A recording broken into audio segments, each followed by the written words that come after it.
Hello, everyone. Welcome to the Royal News Network, a Saturday morning question and answer session. I'm so excited that you guys are all here. Usually, we have a live stream at this time every Saturday morning, but we're changing things around a bit for the month of August and a little bit of September as I have some other things to do and trying to get ready to go to Europe for most of September, which I'm super excited about. One of the things I will be doing is attending King Carl Gustav's Golden Jubilee. So this celebrates 50 years on the throne. I have officially requested press credentials for that event. So if you pray that I get those. I'm trying to get to as many of those events as I can. I requested to get access to everything. We'll see what happens. I'm super excited about it though, and super excited to bring you guys some coverage of some of the foreign royals. I've always been super interested in that, and this will be the first big event where we get to see some of the royals in person, hopefully some tiaras, some great looks.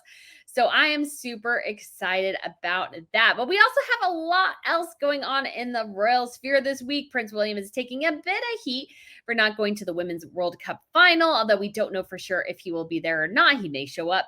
You don't know. Obviously, it's a very long flight for a very short turnaround, but he's taking a little bit of heat for that because it's a pretty big deal for many in the UK. And then we also have Catherine, who was at a late night rave basically, and she was at an all-day music festival. It looked like she had a fantastic time. We did at least get one picture of her. Meghan Markle showed up in somebody's social media post, sans engagement ring, and I did just do a video talking about that because I do find it exceptionally interesting that she hasn't been wearing it. Where is it? Obviously, because we have Diana's jewels involved a bit, and she redesigned the whole thing. So I have some good before and after pictures of Meghan's redesign and a couple other things. So if you guys want to check that out, that would be great. We also have Queen Letizia and Infanta Sofia going to the Women's World Cup finals. And they were seen just probably right before getting on the plane, wishing Princess Leonor good luck as she starts at the military academy there in Spain. She is the future Queen of Spain. And so they left her on her merry way as she goes through about a year or so of training. I'm not sure. I imagine she'll go to college after that, but as a future queen, she also needs to have a little bit of understanding of the military. So that is what she is doing. So lots of fun and exciting things happening in the royal sphere this week. We also have Crown Princess Mary starting to get back to work, but I really can't wait till all the royals are back, because we have been sans royal events for quite a bit here. So I'm super excited to get everybody back to work.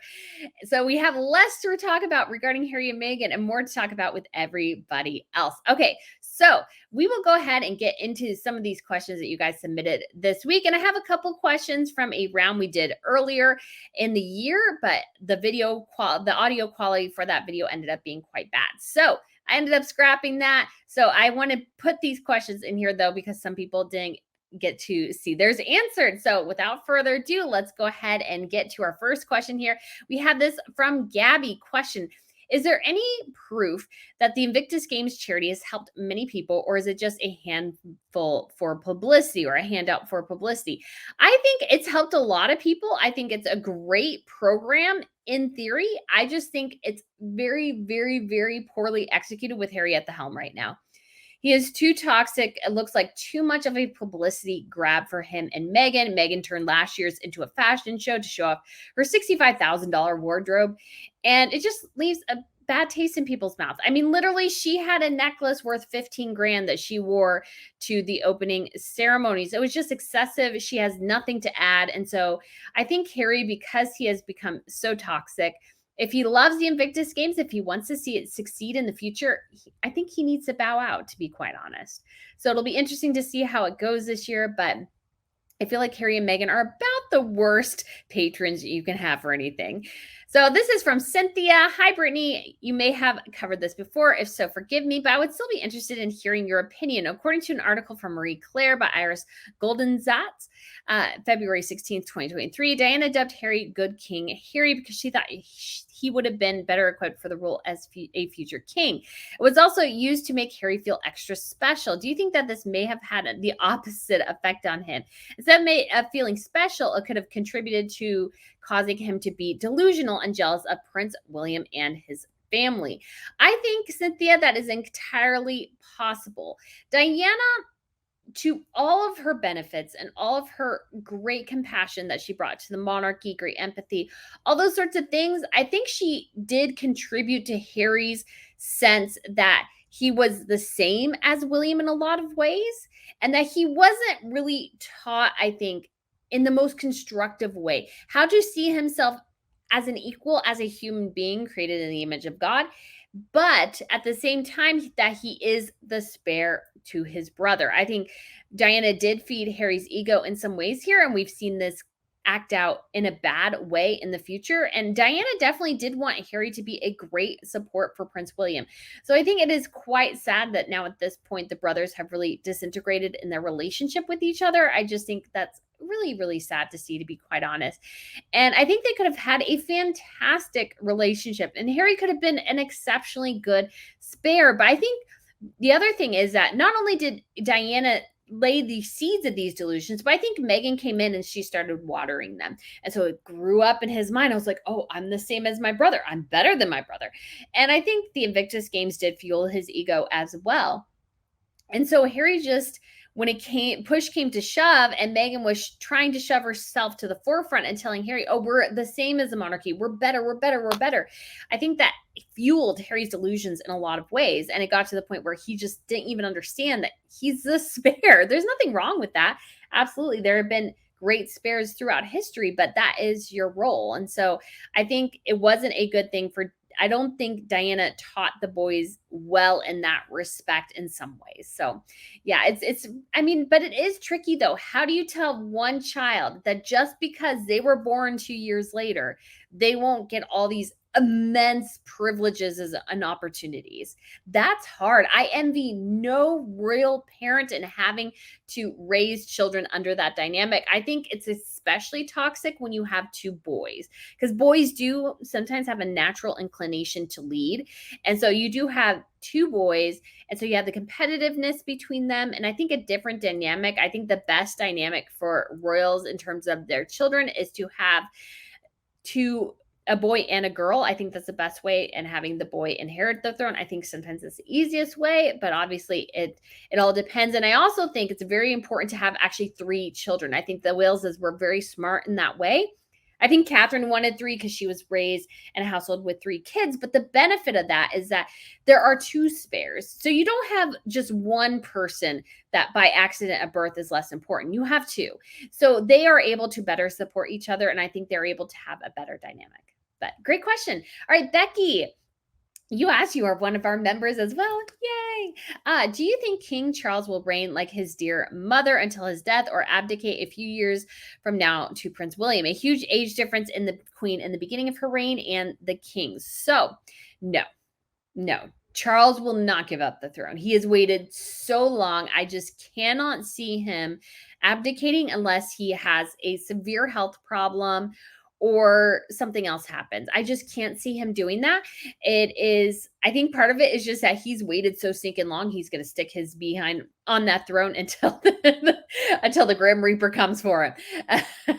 That is basically, I think, Charles's perspective there. I actually hope William starts a tradition of voluntary abdication, as like they have in the Netherlands. I think that's a great way to go. I think William would be more open to that than Charles. Charles is of a different generation. He's actually closer in age to Queen Marguerite of Denmark, who has also said that she will not relinquish her claim to the throne until her death. And so I think Charles is very much aligned with that. He's very old school. William, I think, is more open to it. And I think in the Netherlands, I think it's been a great success because you do get the opportunity for the monarch to retire, live their life a little bit. They still go to official functions. Beatrice still goes to official functions. She still wears her tiaras, but she also has the opportunity to spend time with her grandchildren. And I think some of this was that her husband had already passed away. And actually, one of her sons died tragically in an avalanche. Technically, he was in the avalanche. And then about a year or so later, I believe, he ended up passing away. So I think that did change her perspective in a lot of ways. And she wanted to spend more time with her daughter-in-law. And her daughter-in-law actually, believe it or not, attended the state dinner with the Netherlands when Queen Maxima wore the Stuart tiara. So that was very, very exciting. So her name is Mabel. And so she has 2 daughters, and her husband was Frizzo. And Frizzo, yes, tragically died after complications when he was caught up in an avalanche. So we do have Aquim says, so Prince William is on holiday with his family. Yes, he is. I would say though, I think the palace should let us know, hey, he is actually like on vacation or something. I just think that would help. Again, it's a PR thing. If you don't leave people to speculate, they won't. Obviously, Harry and Meghan have used this to their own advantage, their own disadvantage, but I think this is also coming back to bite William a bit here because in the absence of a strict, well, they're actually, on vacation somewhere, they're out of the country, something like that. I mean, granted, I know there's security parameters, but when you're vague, it lets other things come in. So I think in that respect, I think it should have been perhaps something more concrete from the palace regarding William in this instance. So Shauna says, and you are a member. Hi, Shauna. He says, hi, Brittany. I hope you're having a great weekend. A travel question for you. If you could visit any place or event overseas, where would you go? Okay, so this is complicated question. Okay, so if I could go to any place in the world, it would definitely be Egypt. I've wanted to go to Egypt for so long. I want to see the pyramids of Giza, go down the Nile, go visit Karnak and the Valley of the Kings and just Luxor and just so much. I really want to go so badly. I can't even tell you. So I would love to go there. In terms of event, I don't know. I'm kind of getting to go to do the events I want to do, which is really cool. I mean, I was super excited that it worked out well to go to the King's Jubilee over there in Sweden. I am unbelievably excited for that. Prince's Day in the Netherlands, where the King gives basically his speech before Parliament about the upcoming session. Super excited to cover that as well. And I guess the one event that I would like to go to is a state visit where the Brits are visiting. It's Catherine and William, and we get to see maybe Catherine and Tiara, and we get to see her more than we do in the UK. The UK is very, very stingy about how they cover their Tiara events. It's very frustrating. You see them go into the palace and you see them leave, and you have a handful of pictures of them and a really bad quality video of them walking in. I mean, granted, it's like HD, but it's not good. The lighting's terrible. If you watch them walk in, at least initially in that long hallway, like the lighting's awful. It's so awful. And you get like the Swedes and the Dutch, you get these gorgeous videos of them glittering in the tiaras. And I'm like, oh, come on, Great Britain. Open up a little bit because we would love to see it more. I think the grandeur is magnificent to see. I don't know exactly why maybe they don't do that. I don't know. So we have a question from Marblehead here. Interested to hear what you think about the Wales family doing on holiday right now. Are they in Norfolk, Balmoral, vacationing in the Caribbean? I imagine they are somewhere, but we don't know quite where. And I would hope they are like actually on vacation. Again, there's a complexity around here, and I get it. There's a lot of different thoughts on all sides, but it's harder to a certain extent to defend William not going when the Queen of Spain is going and her daughter. Yes, obviously the Queen of England is not going, but she's also in her mid-70s. William is in his 40s. Letizia is in her early 50s, so it makes a lot more sense for William to go, and he's also president of the Football Association. So again, lots of questions, but if they are having some decent time, family time at Balmoral, like reflecting on the Queen's death, I mean, that's lovely. It would just be great to have maybe just a little bit more from the palace's press office in this instance. Because again, the vacuum occurs when you don't have enough details and you don't know enough about why somebody's not doing something. The vacuum fills it in. So Dev asks, have you seen Conan O'Brien playing polo with Nacho? Oh, I have not. I didn't even know Conan O'Brien played polo. That's awesome. That is fabulous. Good for him. Bravo. I don't know anything about polo. I love horses. I still sometimes I see the horse videos on Facebook and I'm like, I'd love to have like a horse sanctuary, but I also cannot be on horses. I have a massive, I don't know if you can see, I have a massive scar right here from getting bucked off a horse. So horses and me, and that was like a tourist thing with a horse. So horses and me don't mix. I actually have also a foot fracture that is named after a horse injury. So me and horses, just no. Because I'm already down 2 limbs. I already have metal in 2 of my limbs. I can't be down a third or a fourth. And then that just gets into the really, really sad scenario. So no more horses for me. So we have V. Bayless says, Brittany, I'm trying to start a fundraiser for veterans and missing children. I need help. I have reached out to a lot of celebrities. You're smart. Can you advise me on how to get started? My father passed away and he served 30 years. A lot of people need help. I think this will work.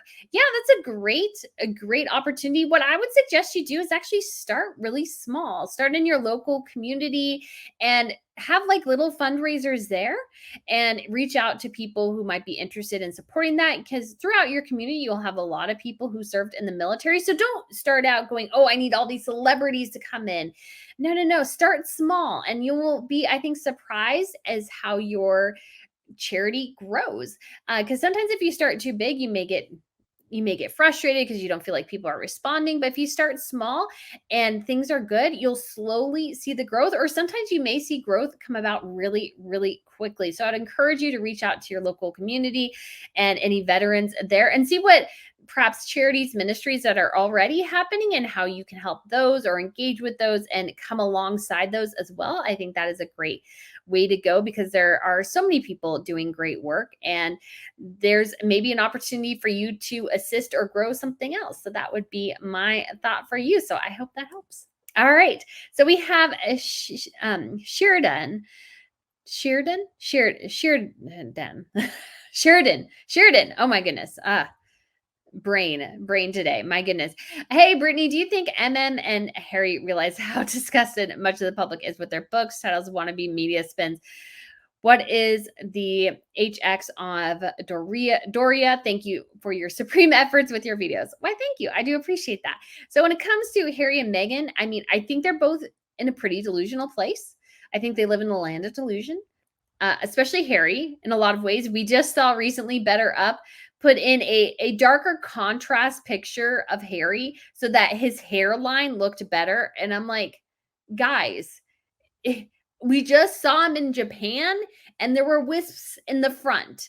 There's no hiding this anymore. He either needs to get hair plugs like 3 years ago, or he just needs to suck it up and, start going the way of his brother and accepting that he's going bald.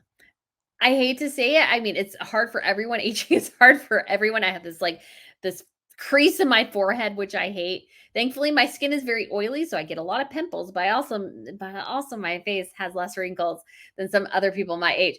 But all that to say, Harry just needs to, I think, recognize that even though he made fun of his brother for his balding, you know, karma has a way of catching up on you sometimes, and I think that's what happened here. But in general, you just see that Harry and Meghan, they just walk through as if nothing is wrong. And in some ways that works, but also some ways it's like you guys really need to actually do something. You need to figure out what you're going to do, because at this point we are frustrated, we are a little bit disgusted because they just keep trading on the royal thing and they haven't come up with anything new. They need to do something different. They need to do something different. So what is the HX? I'm not sure what HX means, but what's going on with Doria? I don't know. She probably hangs around with Harry and Meghan. We last saw her via People going to some sort of arts and crafts fair. And so I think she definitely very much benefits from obviously Harry and Meghan and their relationship and the wealth attached to them. I will have to say I'm not a huge fan of hers. I know some people are really, really like her, but for me, I guess I think that, well, the apple doesn't fall far from the tree. And obviously, Meghan does what she does. And I was like, Doria benefits. And obviously, yeah. So I have a lot of questions there, but I think she definitely, obviously, I think was away for part of Megan's childhood. And she was really, in very many ways, raised by her father. But I don't dig in too much to like the whole belief that she was in jail. I don't think she was. It sounded like, according to Tom Bauer's book, she just had a business idea and she was more than willing to leave her daughter at home and just go off and do that. And I can't imagine the sense of abandonment for Megan in that instance as a child. So I do feel sorry for her there, I think. So Denise says, I just viewed a short, I think it's called, on Omid Scobie, and your makeup looks great. What's the details on your makeup, please? So yes, you can actually go over to Royal Fashion News. I have a whole video, Denise, about royal makeup looks. And I actually believe I'm almost completely positive that look is from, yes, it is. It is. That makeup look is actually what I did from that video. Because I did that makeup look and I thought, oh my gosh, this looks so good. And so I went out, I was like, okay, I'll film this video. And then I actually did one for the fashion channel as well. You'll find everything linked in that video, all the products and everything. And I'm still using it a bit. So I use Armani for my foundation, the Silk Luminous. I have like Naked 3 for my eyes. My personal favorite brand of mascara, which is Chanel, which is not what I used in the video. And then I have like powder from Charlotte Tilbury. So a couple things, all of it is linked in that video though, because I kind of showed you what Meghan and Catherine used, although it is mostly Meghan, because we just have more details on Meghan. And then we also had some things from Catherine as well. So I am wearing, though, Kitten Mischief from Lisa Eldridge. She's one of my favorite makeup artists. So I'm wearing Kitten Mischief because I just got a new one because I can't find my old one. So I was like, I really need a new one. So yeah.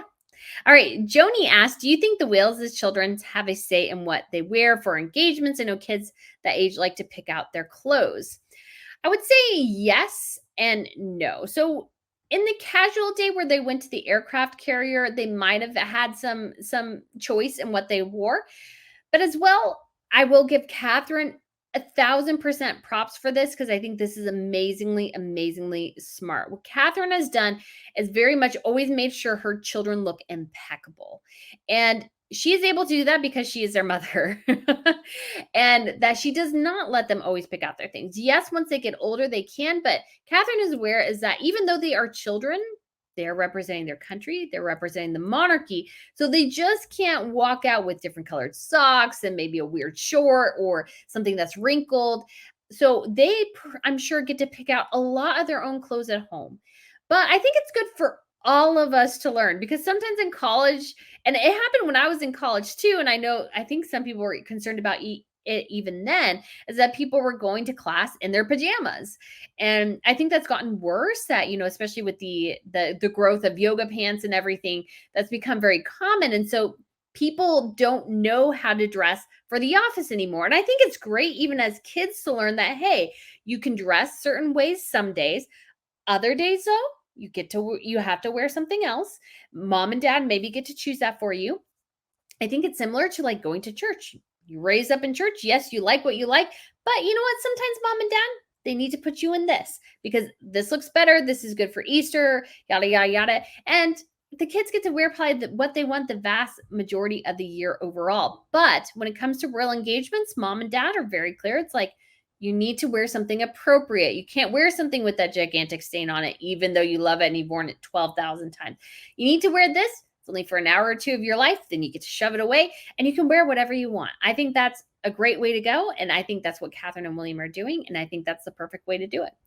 Hey, Kristen says, hi, love your channel. I find it interesting how royal supporters are completely divided on William, Prince of Wales, attending the women's soccer game in Australia. I have to say, I was surprised and disappointed to see he should attend, comments based on feelings rather than facts about why he will not attend. I guess this is where we adult and agree to disagree. Yes, we do agree to disagree. And there are complicated things going on in this side too. And I think it is fine to think that he should go. He is the representative of the Football Association, and it does make a lot of sense for him to go. And if the Queen of Spain is going, they're not totally equals, but he is essentially in this case kind of her equal. So it would make sense if they're going for him to go.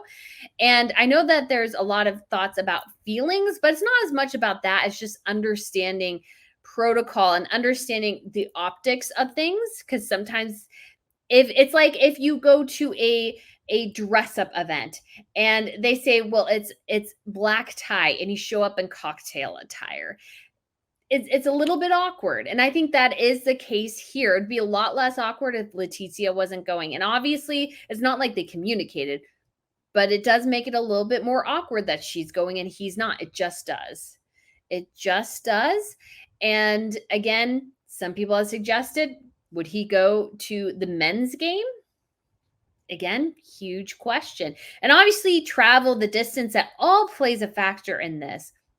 But realty, like everything else, like politics, is very much like optics. You need to think of the optics of the situation. And it is more complicated than, well, it's this big carbon footprint. He shouldn't go, and the Earthshot Prize and all that. But would he go for another event again? Raises questions. And then why is the queen again, all raises questions. And that's why I think a good PR message here would be better than anything else. What is a PR message? Is that he's just not going? It's been vague that he's not going. And maybe tomorrow morning, Saturday, when this video is posted, he will be there. And we just didn't know. But sometimes, again, like I said, this lack of information sometimes leads to a vacuum, and that vacuum isn't always good. So that's just something, again, to keep in mind. What do you make of Lady C saying that one of the main reasons for Harry and Meghan's potential split were to all start going downhill for them is Meghan wanting Harry to release Spare 2 weeks before Charles's coronation, and Harry refused to do that. So this is from Annie Anonymous.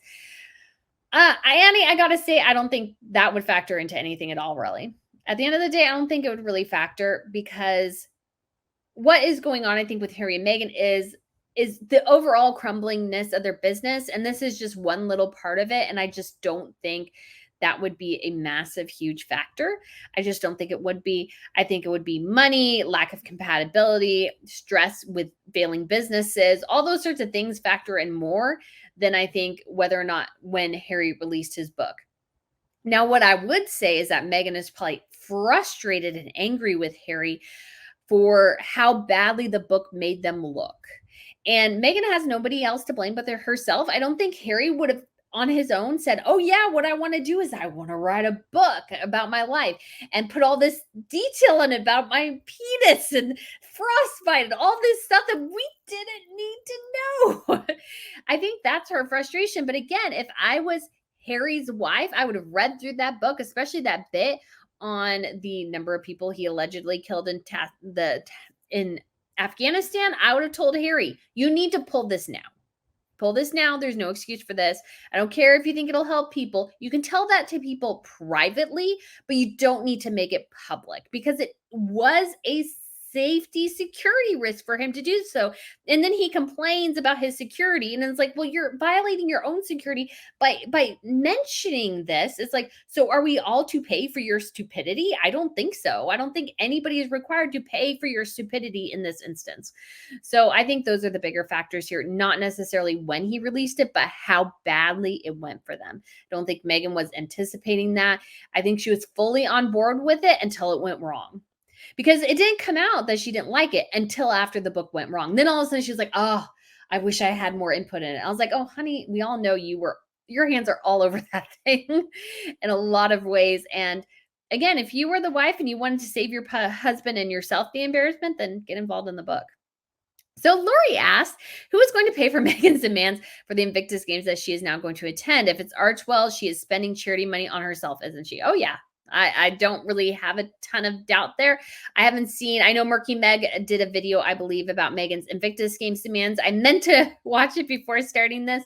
So I'm not going to stop this to watch that, because I want to get this all in one take. And I just need to cut a little bit off the beginning and the end, and then we're good to go. So it's kind of raw like it is on Saturday morning. But I imagine she did have demands. I mean, she had demands last time, and her wardrobe was insane last time. I'm like, do you need all that stuff? But that was her decision. And again, I think it raises a lot of questions. I know some people were trying to defend Harry, going, well, the Invictus Games Australia, Harry didn't charge them anything for anything. And it's like, but I think we need it written out. And I think because the Invictus Games too, I haven't done my research on it. I do apologize that it's more nebulous, because I think there's different branches in different countries. We don't know exactly how Harry is being compensated. And I think they need to make that abundantly clear for the future, but they haven't done that yet. So Katya says, hello. Hi, Brittany. I hope you're having a good weekend. It's always a pleasure to interact with you. Why, thank you. With the upcoming memorials for the sad passing of the late Queen Elizabeth II, do you happen to know the late Queen spent the memorials for the passing of her father? It is reported that King Charles III will be commemorating this memorial quietly and in private. So I'm trying to figure out if there's a move away from tradition. Looking forward to hearing from you. Enjoy the rest of your weekend. Why, thank you. You know what? I am not sure how she commemorated the death of her father. I imagine throughout the years, although I'm sure she commemorated it, once her mother passed, I wondered if it wasn't quite, she didn't feel quite that burden. And remember too, when she died, she was 70 years away from the death of her father. And then though I know that had to be immensely, immensely hurtful when he passed away so young, she was probably, there was just so much going on. And I think there was a lot more perhaps burden on her as a queen at the time, because the monarchy was very much a sense of power. It had a different place in the world. So she was very much rushed through things. I think it's great the way Charles is spending it up in Balmoral. I think that's fantastic. And obviously, we do have Catherine and William leading the public memorials as well. So I look forward to seeing what they have for us. Rebecca said, or asked, if you could ask Harry and Meghan one question, great question. Would you ask, not necessarily true answer, what would you ask? And then follow-up question, somebody said, what question would you ask them if they had to tell the truth? That's a great question.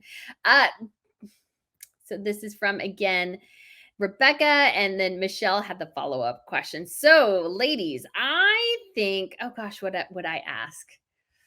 Oh, that's so hard because it's like you want to ask, well, what's the truth about the whole royal racist narrative? I mean, I guess I would want to ask to a certain extent, do you really love Harry, or was this all done for the money, fame, and fortune? If she had to tell the truth, that would be an interesting question to ask, because I do wonder, because it seems like she was just at it for her Hollywood break. That's all she wanted. That was her goal. And she dragged Harry along for the ride. So I think that would be maybe what I would ask her. And then also, how do you know what Google is? Because apparently you had a hard time learning a national anthem that has a very similar melody to a song we have here. So maybe that too. All right, Sean. Hi, ma'am. I have a question related to tiaras of the British royal family. Excellent. What tiaras would you want to have a big comeback worn by either Queen Camilla, Princess Catherine, or Princess Charlotte when she becomes the Princess Royal? That's a great question. I actually have a whole video on that on my channel, Royal Fashion News. So if you want to go over there, and it's under like new tiaras for Camilla and Catherine, because there was a question, and I did go through, this was right before the state visit from South Africa, and I will admit I was disappointed because Camilla did wear a new tiara for her, which was the sapphire one. But I was really hoping for something new for Catherine. What I would love to see is the turquoise tiara, the turquoise Persian tiara that Princess Margaret wore quite frequently. I would love to see that. I do have a bit of a soft spot for turquoise tiaras that are done well. So I'd love to see that one again. I think we also have Queen Adelaide's fringe tiara, which is usually actually dismantled into a necklace. And there were several others I just can't. Oh, like the tech crescent tiara, which has a very unique shape and look. We haven't seen that one since, I don't even think Queen Mary wore it. I think her mother did. So I don't think we've seen that one in well over 100 years. And the white whale of royal watching. There are a couple of white whales of tiara watching. One of them, of course, was Queen Maxima and the full Stuart, which she did grace us with. But the other one is a Strathmore rose tiara. I would love to see that one make a comeback. I would love to see that one on the head of maybe Charlotte. Apparently, it is very, very delicate, so it'd be very, very difficult to get it to stand, but I'm sure there is something they can do. They have the access to the best jewelers in the world. Come on, guys. I really, really want it. I really want to see it because I've always loved it. So Lori asks, who were the producers of Heart of Invictus? So one was Archwell, and the other one was a different group, probably associated with the military or something like that. I'm not sure exactly. I do remember seeing the other name, but I didn't have a chance to look into it much yet. Jillian asks, is Meghan aware no one wants her to appear at the Invictus Games? No.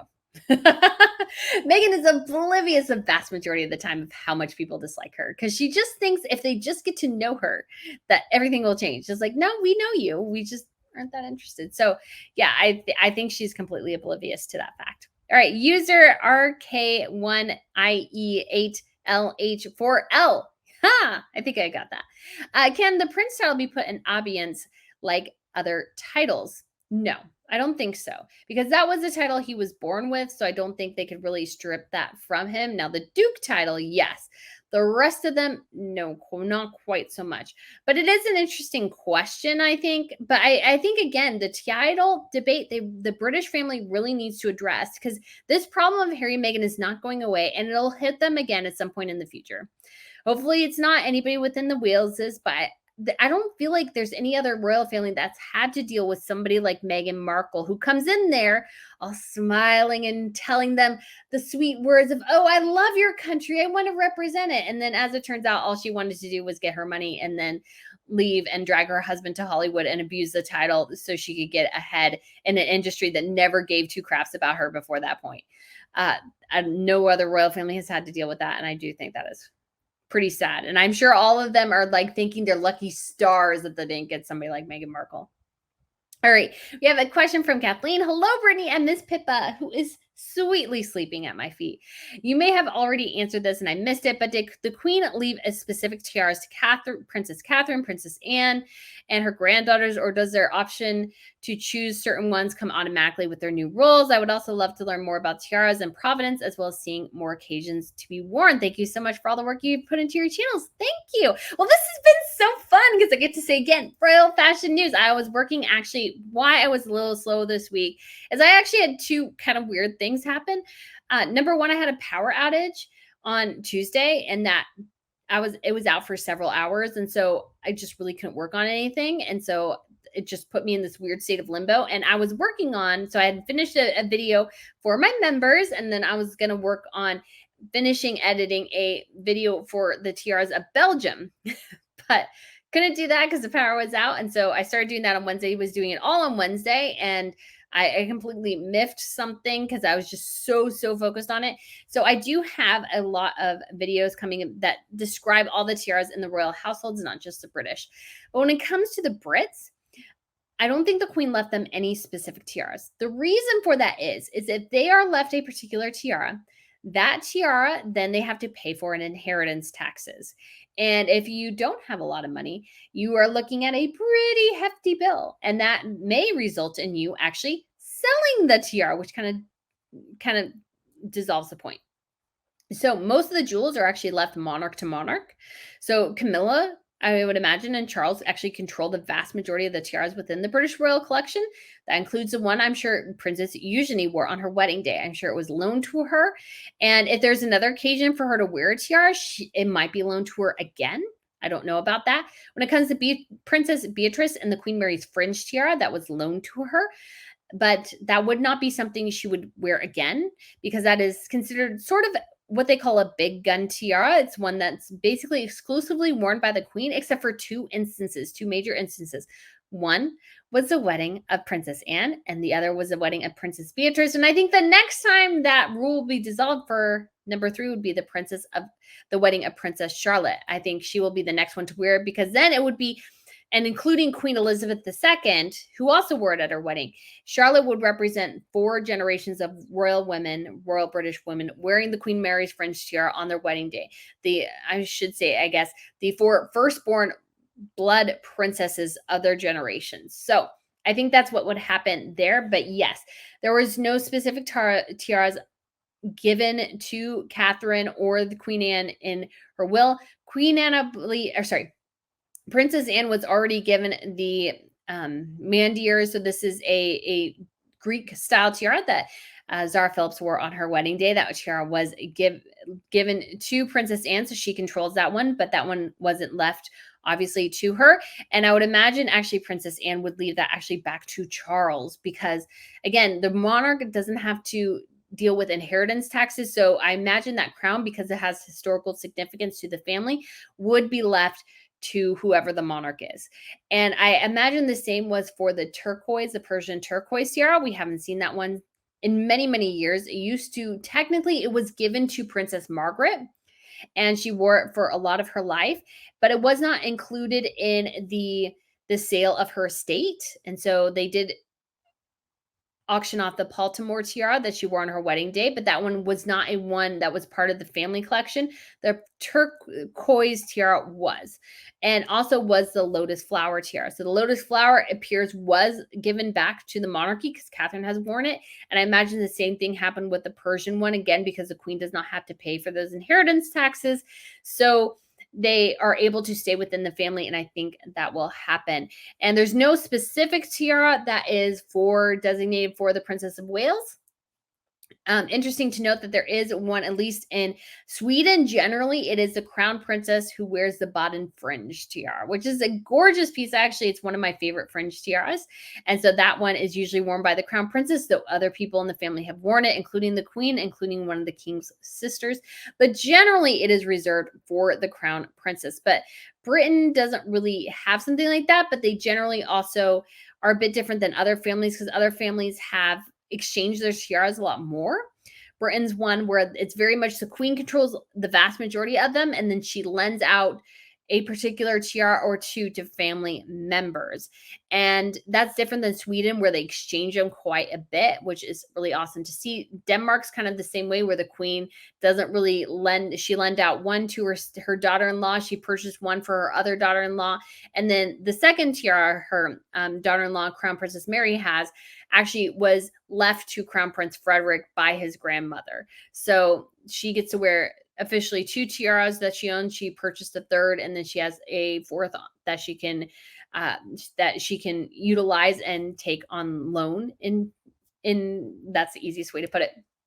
So it is quite complicated. Every family is different, but big end tiaras, like the really big ones, are generally reserved for the queens. Other ones, they are either given to family members or they exchange them quite frequently. And sometimes there's ones where like, this one's just special for this particular person, but they change them around. So it all depends. But I'm hoping Catherine and Camilla, they haven't had a lot of tiara events recently, and I'm miss tiaras. I do.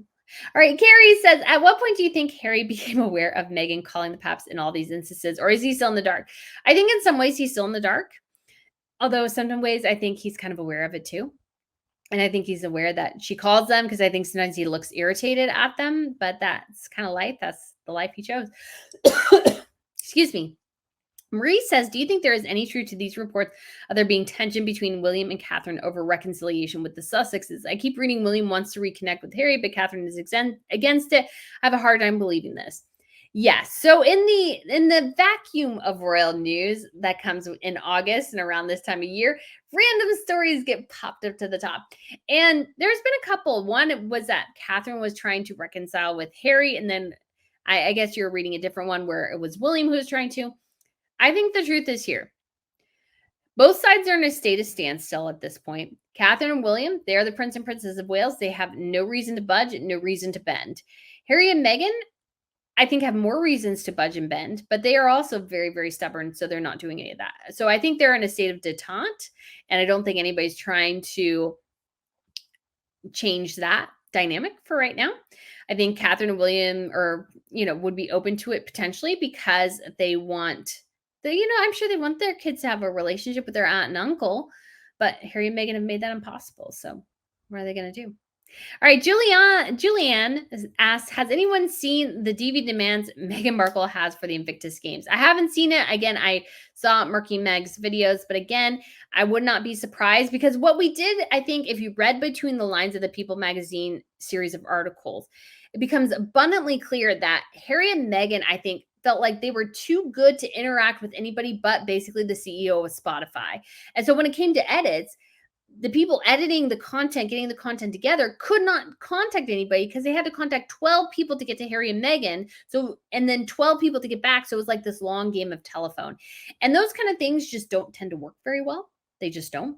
And they make things more complicated than they need to be. So I would not be surprised if Meghan has diva demands because I think she's kind of a diva. So Lori asks, have Harry and Meghan already been paid for the Invictus documentary, or they only get paid if it does well? So I think there's two ways to look at this. Number one is that they probably have already received some sort of payment, and that was for their production costs. And if it does really, really well, they generally, my understanding is with Netflix, they tend to get a bonus if something does extremely well. And so I'm sure that's built into their contract. So we will remain to be seen how well that'll do. Again, I just don't see it doing that well. I just really don't. I just think people will be like, oh, that's great, and then kind of forget about it. So it'll be interesting to see. All right, so we have Rochelle. 2 questions about styling. Why is Catherine permitted to be styled as Catherine, the Princess of Wales, and not have to take her husband's name like Princess Michael of Kent or Lady Colin Campbell? Why doesn't she have to be styled Princess William of Wales? So she is allowed to use the courtesy title of her husband. Means she's allowed to use the feminine version of his title. Technically, legally, she is still Catherine Elizabeth Middleton. She cannot take the surname Mountbatten Windsor because she's not a blood royal. And William holds the title. She doesn't. So she is allowed to use the feminine version of his title, but she actually holds no title on her own by herself. It's all him. This is different in other families where women who marry in are given the title of princess. Again, this is not the case in Catherine. Now, when it comes to Princess Michael of Kent, she has taken obviously the feminine version of her husband's title, but because he has removed himself from the line of succession, it's a lesser title. So she is Princess Michael of Kent. So she is not allowed to have, I can't even remember her first name because I always know her as Princess Michael of Kent. So she's not allowed to put her first name in there. And I think part of that is that he removed himself from the line of succession. It's just a different styling. And again, she's only allowed to use the feminine version of his title, and he does not have a dukedom. So he's just Prince Michael of Kent. When it comes to Lady Colin Campbell, I don't know. Is that legally her name? I'm not sure because she did divorce her husband. I don't even think they were married a year. And so she is allowed to, I think, continue to use that courtesy title, but it doesn't have the same weight as perhaps an actual title. So, for example, when it came to Princess Diana, she went from Her Royal Highness the Princess of Wales to Diana, Princess of Wales. She lost the "the," she lost her H. Same thing with Sarah Ferguson. She went from Her Royal Highness, the Duchess of York, Sarah, the Duchess of York, to Sarah, Duchess of York. So it is kind of complicated in these different stylings. And what's frustrating too is all the families are different. So it does get rather complicated. Second question is, since William and Harry grew up as William Wales and Harry Wales, if Harry and Meghan are stripped of their Duke and Duchess titles, Meghan couldn't be Princess Henry of Sussex, but neither could she be Princess Henry of Wales either, right? She would be the Countess of Dumbarton. Actually, technically, I believe she would be Princess Henry.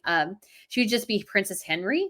She may technically be Princess Henry of Kent, or sorry, Kent, Prince Henry of Wales. She may technically be able to utilize that title, but it doesn't have the same weight, really. So yeah, I mean, it's kind of complicated, but she would technically be Princess Henry. I don't think she would be of Wales because obviously that would denote that she's actually from Wales, which she no longer has anymore. In terms of, if, for example, if this happened when the Queen was still alive and Prince Charles was still the Prince of Wales, that may apply. But since that is not the case anymore, I don't think that's how they would be titled. I think they would just be Prince Harry and Princess Harry, basically.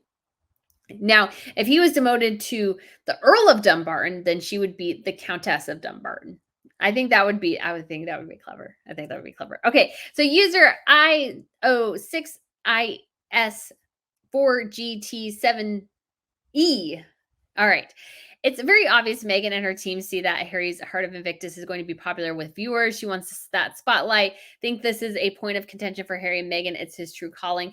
I think he is perhaps a little frustrated that the Invictus Games has become more of a sideshow attraction, that I don't think have the same heart. I'd be wondering and curious if their donations are down or if they're not having as much impact on the general public as they used to.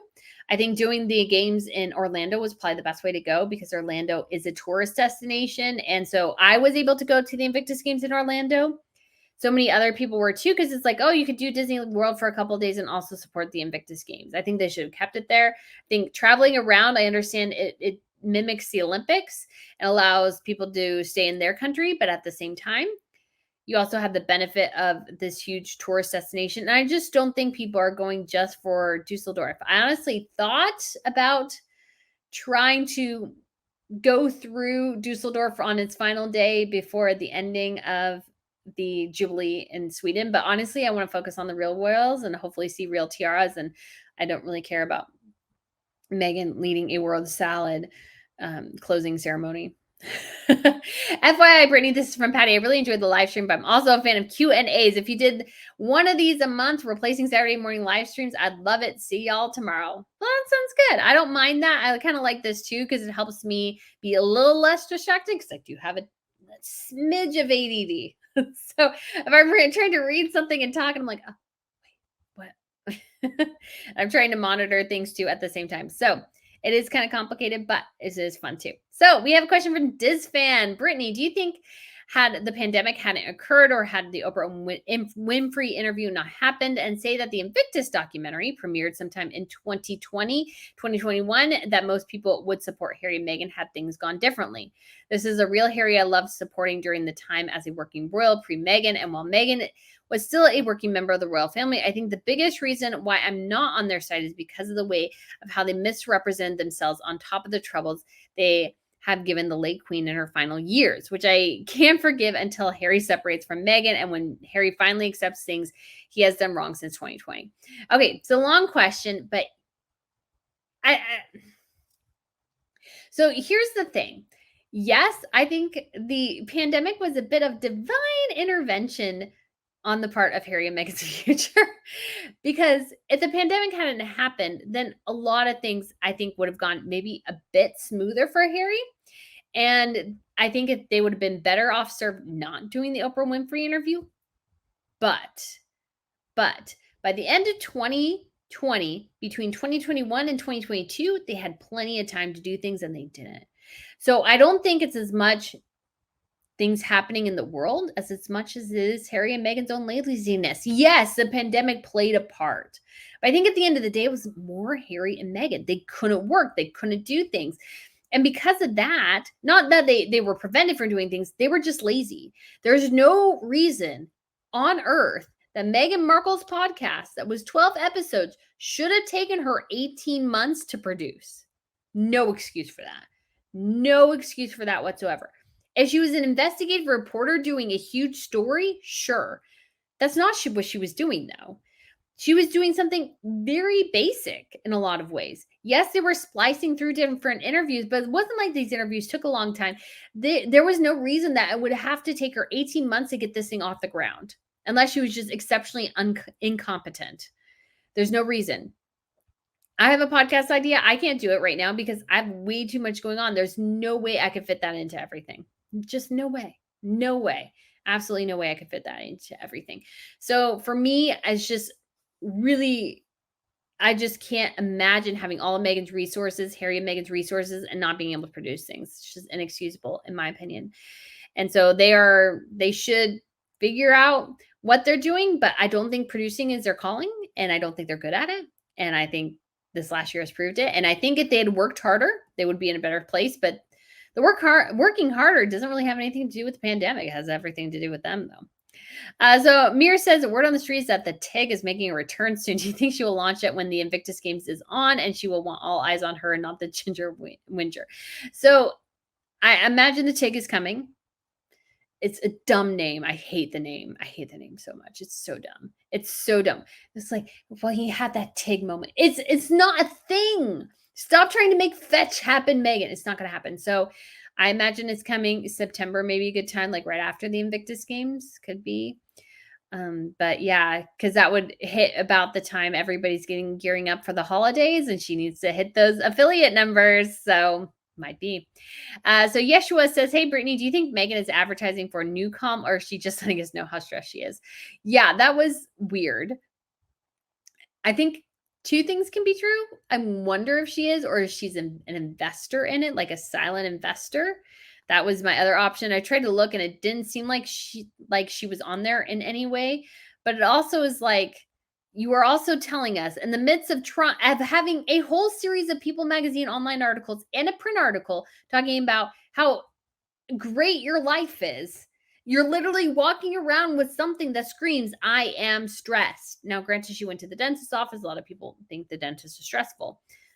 But at the same time, she knew the photographer was there. Why would a photographer from Los Angeles drive an hour and a half, 2-3 hours to Montecito after a 1-hour dentist appointment that they would probably miss? Like, the paparazzi was called. She knew they were coming. She wanted to flash it. And thank you so much, Yeshua, for being a member. Mir says, also, the Invictus Games has always been seen in a positive light. Do you think that Meghan is only turning up as she is desperate need for positive publicity? Well, she can do things on her own, but she doesn't really want Harry to do things on her own. That's part of it, if you notice. So I think she really wanted to be there because she likes the attention in the spotlight. So Michelle asks, has Andrew moved out yet? No, he is still in Royal Lodge as far as we're aware. Fergie is apparently staying with him and she's recovering from her breast cancer surgery and her treatments. So I'm wishing her all the best. And I understand they want to get him out of Royal Lodge. There are a lot of renovations going on, but it is complicated and they've got to be careful here of pushing Andrew, but not pushing him totally out of the nest because you don't want the struggles to happen. All right, Kath says, love Q&As so much more. I'm so glad. I'm so glad you are liking them. We'll see. I have a different idea maybe for live streams, so maybe that would be a better format for the live streams, but we'll see. Tammy Jackson says, is the Invictus Games paying Harry and Meghan to appear and give speech and pay for the hotel while they're there? Thought the donations were for the vets. I imagine that definitely Invictus Games is covering their hotels and perhaps travel. Beyond that, I'm not sure. I certainly hope not, but also I would not be surprised if that's what's happening. So sadly. Brooke asked, do you know the real reason Meghan Markle was being written off of Suits? The sugars will say it was her relationship with Harry, but I don't believe that. Yeah, I've heard a couple of different things that she was already being written out. And the prevailing theory is that her character's arc had run its course and the character who she was having a relationship with was leaving. And I don't think she was integral to the plot. And so if he was leaving and they could eliminate somebody from the call sheet and maybe revamp the show with somebody new, that's not out of the realm of possibility. Maybe she would come back later after a divorce or something. That could happen. But it's hard when you're building up this whole relationship and then they get married and then you automatically have to divorce because that actor is not coming back, but the other actress wants to. And I think she was difficult to work with. So I think people were perfectly fine kicking her out on her keister in some ways. So Amana says, have you heard about her crazy demands for the Invictus? We did discuss this already. I have not heard the details, but I wouldn't be surprised. Disfan asked, do you think we will see Meghan in the Invictus documentary? Not surprised to not see her in the trailer, considering her wardrobe chases she was seen back in 2021 or 2022. I would not be surprised if she's in there. I don't think it's smart, but would I be surprised? No. Because it is their documentary, and Harry and Meghan, many things are not super bright when it comes to some things. So we shall see. All right, Von Deliana asks, is Meghan Markle still going to Dusseldorf? Is the mask not scared of being booed? Are the reviews of the Invictus Games not good because Meghan is going anyways? Meghan was always going to go. There's cameras there. There's cameras there. Of course Meghan's going to go. And Harry can't do anything by himself in a lot of ways. He has to do it with her. She can do things by herself, but she wants to do things with him, especially if there are cameras there. Now, granted, obviously she didn't go with him on the Asian charity tour. I've heard something like a blind report, which I just take with a grain of salt, that maybe she was originally supposed to go and pulled because things are going well or something. I'm not sure.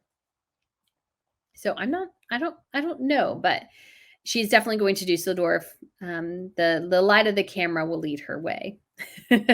Or the beacon of the camera flashes will be her way there. Jason asks, if Prince Harry and his children are removed from the line of succession, where does that leave Prince Andrew? Will he become fifth in line, which is also unacceptable to many? Yes. And I would say whatever is done to Harry should probably be done to Andrew. Now, Andrew, I will to give him his credit, has kept his mouth shut. Really hasn't caused too much trouble. At least in front of the cameras. Behind the cameras, he still may be a pain in the butt, but in front of the cameras to the rest of the world, he's doing his darndest to be quiet. And I think he's doing that because that's all he has. And I don't blame him. And I think that's working for him. So great. Beyond that, I'm not sure. But yeah, we shall see. But yes, he would be bumped up to fifth. But again, I think that whatever is done to Harry, I think probably should be done to Andrew. So Katie Gray asks, I would like to know how much Harry and Meghan are getting paid for this. To start out to help vets, but it seems like to become the Harry and Meghan show. I know there were reports last year they paid for Meghan's clothing. People are saying that this year Meghan is wanting a private jet. I'm sure her attire is probably being paid for as it was last year. They are benefiting from last year's being on Netflix and using it to promote this year. I just think it is wrong to use the Invictus Games as a way to get donations to help the vets when Harry and Meghan are using it to help themselves. Is there any way of getting someone else to do that who wouldn't use it for themselves, like Harry and Meghan, or to become a new host. To be honest, Meghan is not a vet, has no business being there, and it is not right. Another thing is that I have tried on my iPad several times to go see the membership info, but it's not there. I'm so sorry, Katie. So you probably can see it if you're on a desktop. I don't know why it's not showing up on mobile. I tried to ask somebody from YouTube. They weren't able to answer my question. And so I will work on trying to, I have another contact too, so I'll work on trying to figure that out. But when it comes to Harry and Meghan getting paid, I think it's a gray area. I don't think we're sure. But here's what we know for sure. Abundantly clearly. Harry and Meghan got money from Netflix to make the documentary on the Invictus Games. So they made money off of that. If it does well, they'll make more money. We have not been told if that money will go to the Invictus Games or to pad Harry and Meghan's pockets. And so that for sure, the inclusion of a documentary, we know, is going to make Harry and Meghan money. Beyond that, we don't know where things are going. But I do think there are a lot of questions about who's paying for her wardrobe, who's paying for their transportation. Is it a private jet? They don't need a private jet. Honest to goodness, their belief that they are the number one targets in the world, I'm like, come on, guys. The hubris there is pretty large. There's bigger targets than you, including your brother, Harry, is much bigger target, or your father, much bigger target than you, bud. So I think Harry just needs to get a grip. Not that there are not threats, but I also honestly think it's well out of mind, out of sight. So it's just one of those things where there are a lot of questions, and I feel like Harry and Meghan do need to answer them. They need to make it abundantly clear, explicitly clear, that they are not making money from this. They need to make that clear. They're not making that clear. And I think it's adding to confusion. Again, we've talked about this earlier. The lack of information can lead to a vacuum and develop a lot of questions. And Harry and Meghan, that's what's going on right now. So Bear says, I understand that Princess Beatrice became a counselor of state when Queen Elizabeth passed. If Harry's removed from this role, who would be the next royal to get this role? It would be Princess Eugenie. Princess Eugenie. And if they removed, let's say, Andrew too, because Harry and Andrew should both be removed probably, then the next person would be, because Anne and Edward were added, they were added as an additional, then the next person would be technically Lady Louise. So yeah. All right, so Margaret asks, I'm intrigued and was happy to hear about Catherine getting out to the event at Houston Hall. Do you think that we're spending their summer up there until they head to Balmoral? I'm also interested in Catherine and Rose likely never stopped being friends as reported. It was vicious rumors about Rose and William. What do you think? So I think it's great that Catherine went out to Houghton Hall and had a bit of fun listening to the music and everything. I think that's great that she was having fun with her neighbors. And I think the rumors, I mean, the women could have had a falling out, Rose and Catherine, for sure. Like a lot of women do. Or they could have just been, you know what? We like each other, but we're not going to be friends. So, you know, we'll say hi and stuff like that, but we're not going to be like besties. We tried that. It just didn't work. And nothing wrong with that. Nothing wrong with that. But I think the rumors about Rose and William are vicious. And I think it's particularly awful to think about Rose and her 3 innocent children, and poor Rose, who's been just dragged through the mud for no reason. For no reason. It's just so sad. And when it comes to Catherine and William, they were probably staying up in Norfolk, and then they'll probably go to Balmoral. I imagine they probably went somewhere else at some point for part of their vacation, but I don't know. We may learn more once we get the Christmas card. So Joanne asks, whilst it would be great for William to attend the women's football final, but it's a heck of a long way to go for 90 minutes. He has his very credible eco credentials to consider. What do you think of him looking hypocritical? It's again, tricky balance to walk. I did talk about this more earlier, but it's a very tricky situation. I don't envy William in this, but it's kind of that hard thing about royals is you got to walk this very careful balance and rope. So Trisha asked, so this is back to some of our questions that we got for the initial one I asked. And I think I had some from last week too that I didn't get to. Some I think were like longer term video ideas. I want to double check and make sure I don't repeat myself, because I was like reading one question earlier and I was like, I think I did that question before. So, but these ones I know I didn't do. So Trisha says, congrats to your sister. So it was for my sister's wedding. I saw an article on the People website today that was supposedly a Netflix exec says Harry and Meghan's deal is secure. Do you think Meghan planted it? I don't know if she planted it, but is their deal secure? No. I think they're trying to make it look like it's secure, but is it really secure? No. Hollywood's going through a massive reshuffle right now with the strikes and reevaluating costs and everything. And I think at the end of the day, the dust will settle, and Hollywood and especially the writers and actors will find out that streaming companies were flubbing a bit on their numbers. And guess what? There's not enough money to pay everybody millions and millions of dollars for content, that they're having to curtail all that, and they're not getting as much residuals. And I know a lot of actors are complaining about that, but unfortunately the way the business has been done, at least on the back end, is that all these different production companies decide they wanted to open a streaming service, and so they're not making any money off it. And even though people are watching it, they can't pay you if they can't pay themselves. So that's the reality of the situation. So it'll be interesting to see, but I think Harry and Meghan's deal with Netflix is still tenuous. So Selena asked, "Love your video. Love to see videos of our royal titles, like all the Princess of Wales, or just history of it. Are you planning on visiting Australia when royals tour here?" Absolutely. I don't think I answered this question last week. Maybe I did, or maybe I asked somebody else. Anyways, plan on 100% going to Australia if Catherine and William go there. Australia is number 6 on my continent list. I've gone to 5 continents. Number 6 is Australia that I need, and then I need Antarctica. So I plan on hitting all 7 continents because I think that'll be fun. And I know somebody who's done that. I used to have a scratch map and somehow I lost it. My sister got it for me and I lost it. So I'll need to get another scratch map. But I do plan on going to Australia at the Royals do go. I looked at flights. They were incredibly expensive. I was also looking at flights to Singapore, which are also incredibly expensive. But I did figure out if I fly part of the way across the country, maybe using my miles and booking things differently from the West Coast, I get a lot better price. So I'll probably do that. But when it comes to the royal titles and the histories and everything, they are complicated. I'd love to do a video on it, but I have to do a decent amount of research because it is somewhat complicated. All right. So I have a sort of a fashion question. So this is from Dora. How do you think all the royal ladies and other ladies walk in those high heels in the grass during Ascot? Are they tiptoeing around all day to avoid sinking into the grass? I'm just really curious about this trick.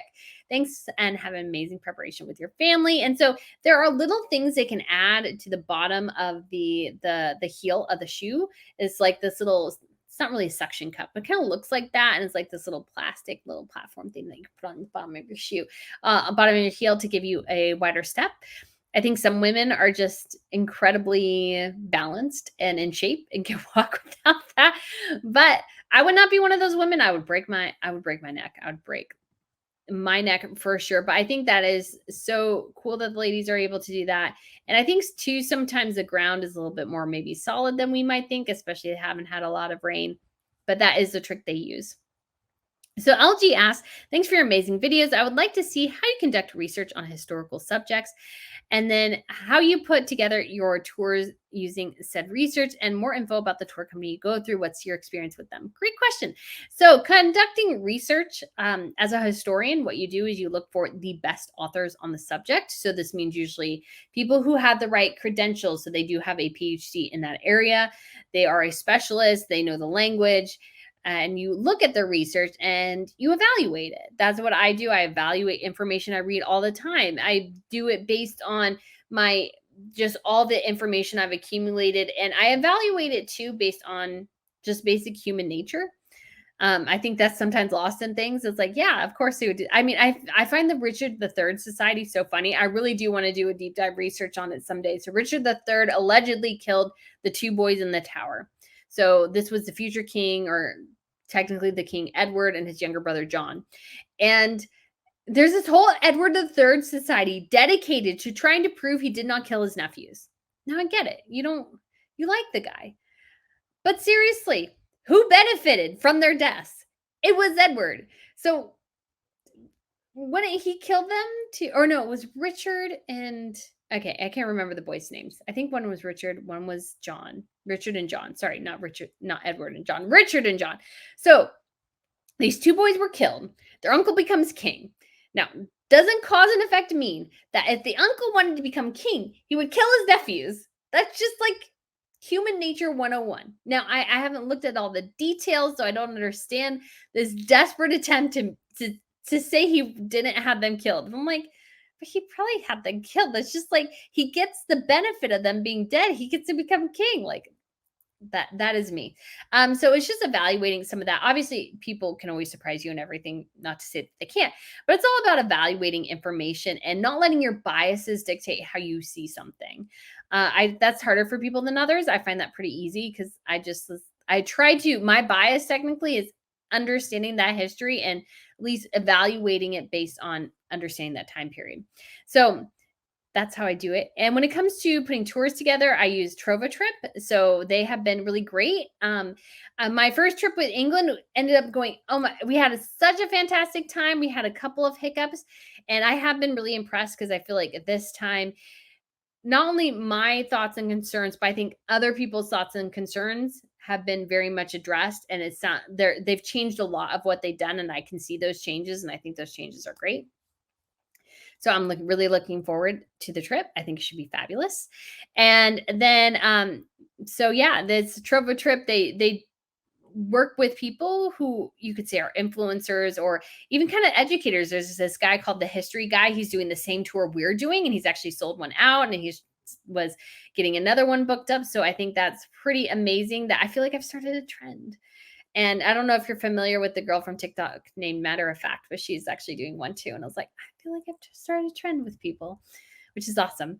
I don't know if it was really me or not, because I actually got the idea from somebody else. And I'd always wanted to do tours as part of this channel because I feel like seeing the places in person is really important.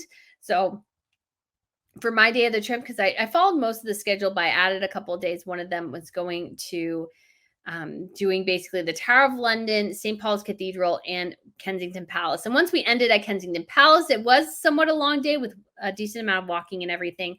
We went over to the side and I pointed out and showed them where Catherine and William's apartments were, because most people just didn't even know where they were. So I was really excited to be able to point that out to them.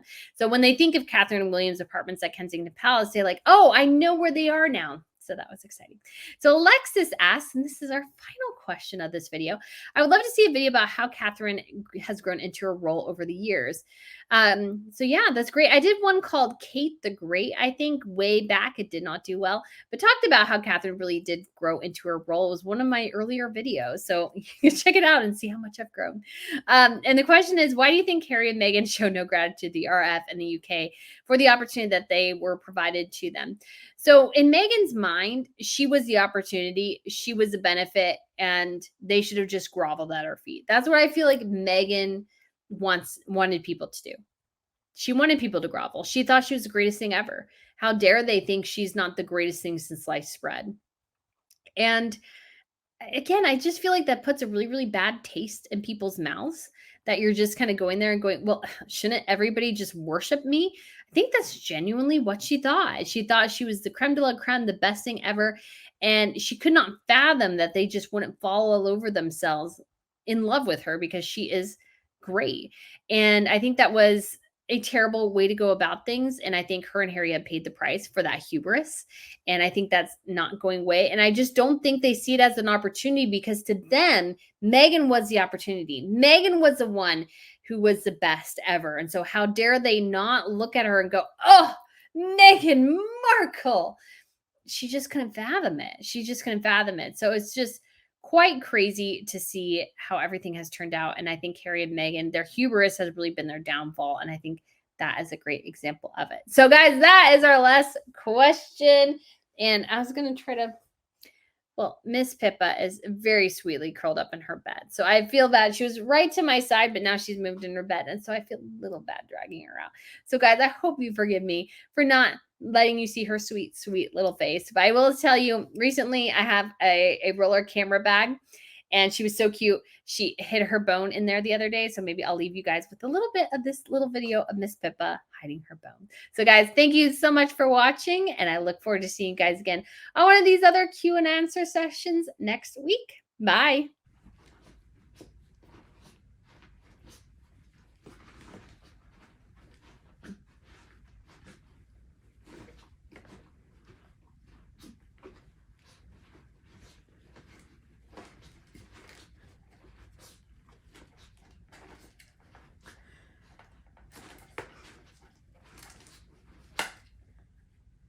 Pippa.